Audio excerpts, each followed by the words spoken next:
Hello and greetings, fellow StarCrafters, and welcome back to game number 3 between mouzHasu, the Protoss player in the bottom but also upper right corner, and his opponent, of course, is going to be none other than Slayers MMA, the incredibly good Terran player from the team Slayers, obviously. Same team that Boxer came from, that Boxer actually created, and turned into an extremely good team. There's all these kind of up-and-coming Slayers players, just to talk about esports a little bit.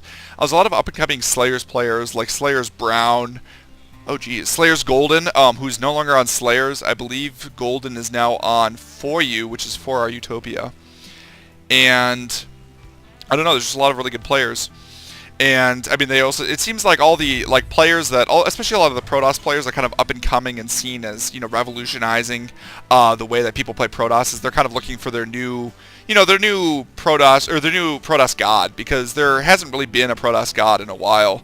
Obviously it was MC for a while, and now MC's, he's still very, very good. I don't think he's fallen nearly as far as some people kind of suspected, but he definitely is not as dominant as he used to be, and it seems like he's lacking just kind of a little bit in that kind of way. And so, I mean, Protoss players have been looking around for like Sage, for example, for a while, people thought, then Slayers Brown for a while, and I haven't really seen it too much, but I do have to say that there were a lot of really good foreign Protoss players. I mean, it seems like, Hasu Hobbs is very, very good. Hawk is very, very good. And, I mean, there were good Terran players, right? Like, you could think of, like, Jinro is very good, and... Ooh, okay, never mind, okay.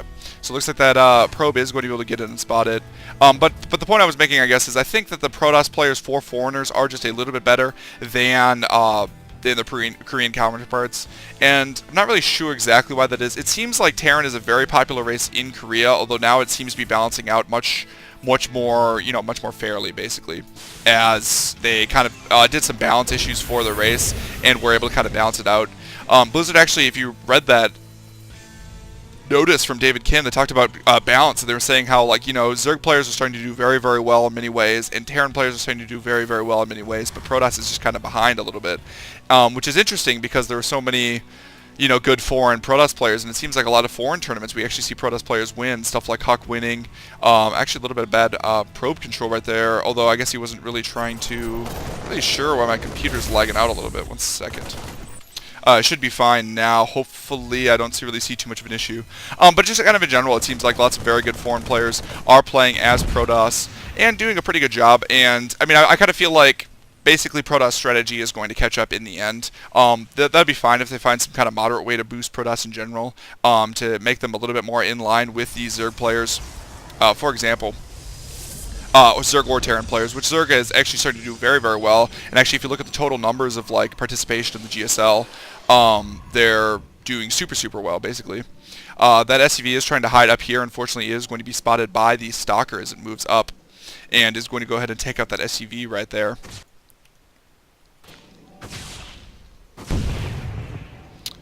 Oh, Naniwa. Naniwa was the other Protoss that I was forgetting, and of course, oh god, who am I thinking of?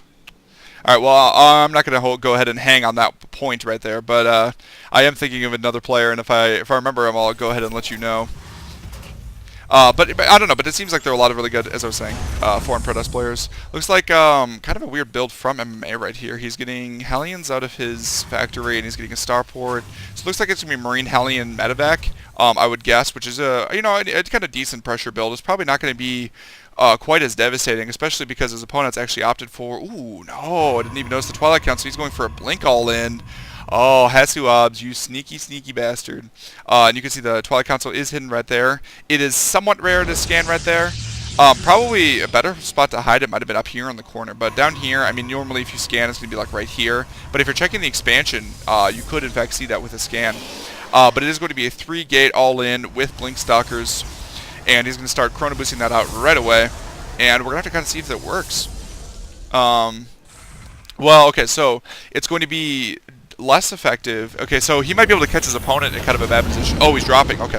So he's just going to elevator the Marines across. He's going to elevator the Hellions across, or maybe just run the Hellions in the front.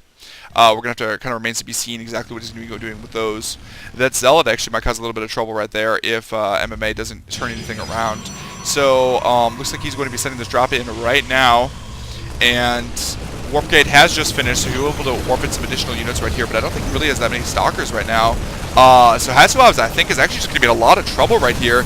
Those Hellions have moved in, almost able to kill a huge amount of probes. Ari is still able to kill a huge amount of probes, and oh my god, Hasu just lost the game. Wow, okay, so that was quick. I did not expect that game to go that quickly. Wow, okay, so... I mean, basically, he just was not prepared at all. He was going for a Blink Stalker all in. It looks like he was getting a Robo as well, probably for the Observer, so we could jump up right here. Jump up right here with his Blink Stalkers and go to his opponent's base. I think he was hoping his opponent was going for, obviously not something that's one base play, you know, some sort of quick expansion, as, I mean, basically his opponent's counter was much better. Now, if Hasu was able to get like a critical mass of Blink Stalkers, let's say this attack was delayed by 30 more seconds or even less than, you know, like maybe 10 to 15 more seconds so the warp gates were already finished and the stalkers were warped in, then it's entirely possible Hasu would have been able to take out the medevac right away, kill a bunch of marines right away, and then deal with the Hellions so that they didn't, you know, end up killing basically all of his probes right there.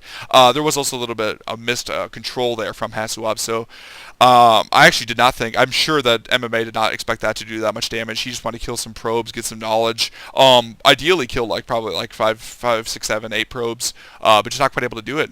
And it looks like I spent almost the entire time talking about foreign Protoss players, unfortunately because the game was only 7 minutes long, but I hope you enjoyed the entire series, even though this game was fairly short. It was a really interesting strategy at least, so I hope you enjoyed it. This is PG on Mumcraft signing off.